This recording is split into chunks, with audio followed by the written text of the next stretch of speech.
Your wealth deserves stability, expertise, security. Your wealth deserves LGT Cresto, private wealth with over a century of global heritage.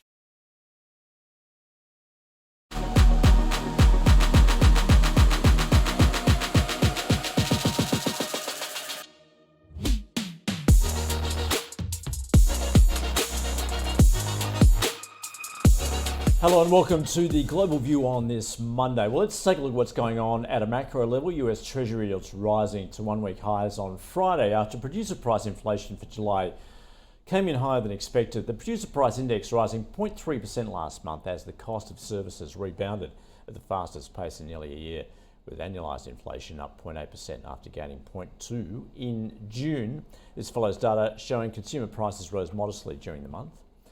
Meanwhile, consumer one-year inflation expectations slipped to 3.3% this month from 3.4% in July, while overall sentiment among American consumers has dipped this month. US 10-year Treasury yields rose 9 basis points on Friday to 4.16%, while the 2-year rose to 4.9%. And the US dollar lifted on the higher than expected producer prices, despite speculation the Fed is at the end of its monetary tightening cycle.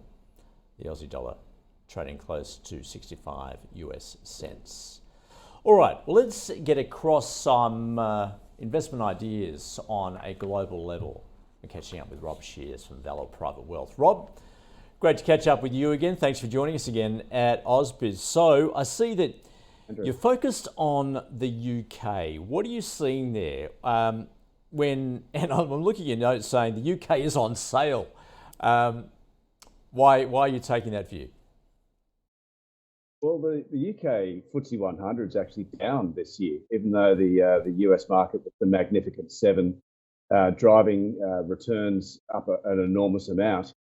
You know, you've got an index of some high quality businesses there. Not all of them are, but there are some high quality global businesses which are actually it's a negative 0.4% return this calendar year, which is quite extraordinary in this environment.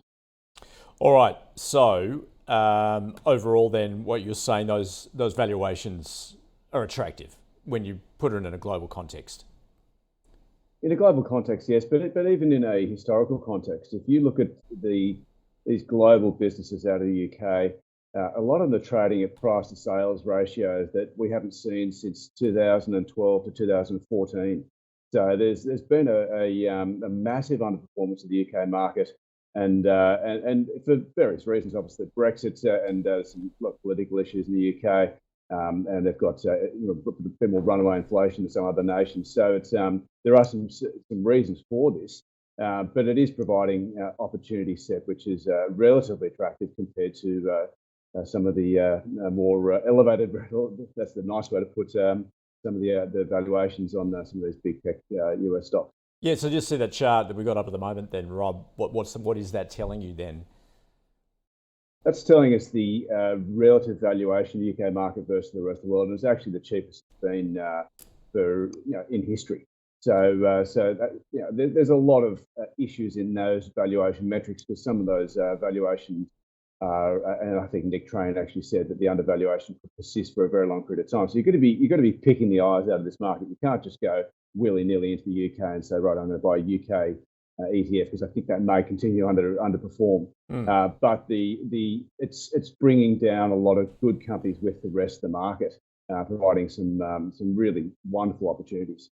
So, Rob, I mean, you pointed out that like inflation by global standards, certainly for developed nations, remaining very high in the UK. Interest rates, therefore, remaining at elevated levels. Plus, you've got the continuing fallout from Brexit. So, does that not remain a headwind potentially for those valuations then?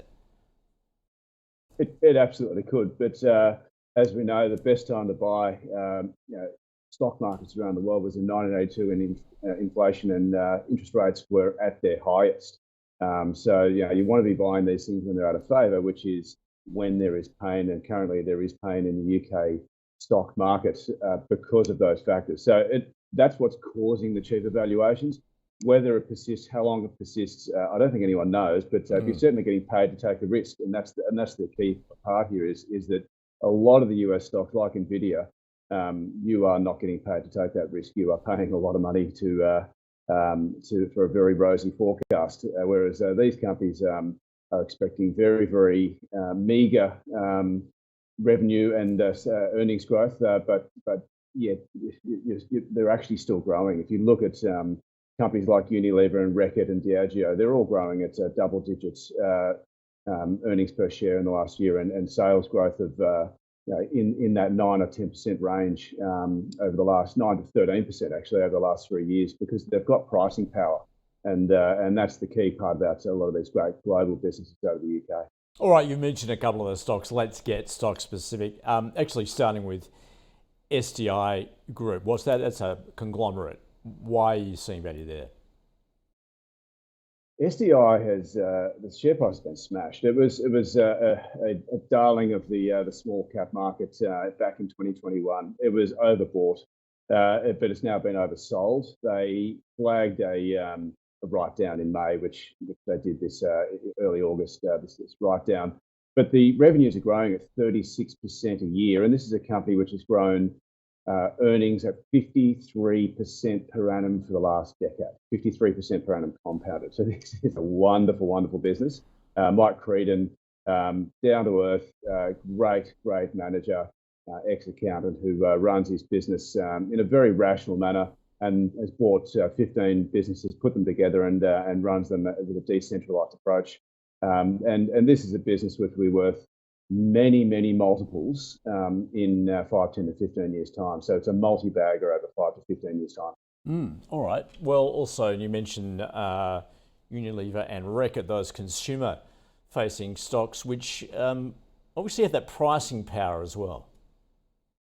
Correct. Yeah, and that's the important thing. If we do have this elevated inflation for a number of years, you want a business where, you know, if it's Streets Ice Creams, and if we have 7% inflation for the next decade, and people forget that during the 1970s and the 1960s, 1970s, there was 7 to 13% inflation in some years for nearly 2 decades. From 1964 to 1982, the inflation just ran rampant because they got behind on the rate rises.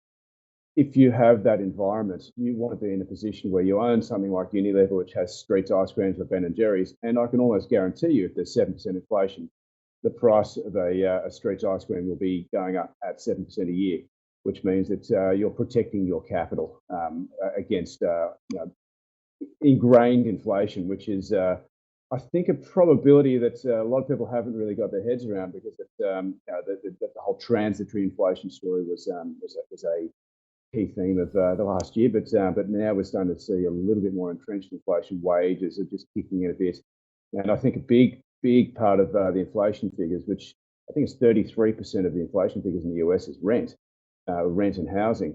A global phenomenon is that Airbnb has taken an enormous amount of long-term rentals off the rental market, not just in Sydney and Melbourne and Brisbane, but globally. And that is a big part of the inflation figures, leading to higher rents, people demanding higher wages, etc., flowing through to potentially sustained inflation. And that's a bit like my hair. I think it's not coming back. I think Airbnb might be a permanent feature.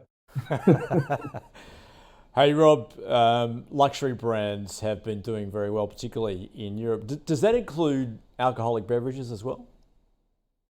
Yes, and Diageo is one of the best. There's a couple of dark spirit brands that we truly love. There's Brown-Forman and Diageo that owns a number of these things. You know, the dark spirit brands are long-term investments, and you look at the Australian versions of that, they are really struggling to get a foothold in those markets, and Lark Distillery is really struggling. So, you know, these established long-term, potentially a lot of the Scottish. The Scotches in Scotland, these dark spirit brands, top shelf, are as strong a brands as you're going to find. And Diageo has increased sales 13% a year for the last 3 years, and they're going to continue doing acquisitions. I mean, obviously, had a slow 10 years. It was only a bit over 4% revenue growth for 10 years. But I do think that if we continue with this higher inflation, the price of a bottle of Jim Beam or Bailey's or if you go have a Guinness beer, you will be paying more in 10 years' time, along with inflation, and the pricing power is definitely there. Rob, you get a few ideas to think about right there in UK. Thanks for joining us from Valor Private Wealth. Thanks, Andrew. All right, that is the global view for this Monday. Just moments away from the open. Of course, we are expecting to open lower with the SPI futures down around 0.4%. Stay with us. We'll catch up with all of the latest when the market gets underway in just a couple of minutes.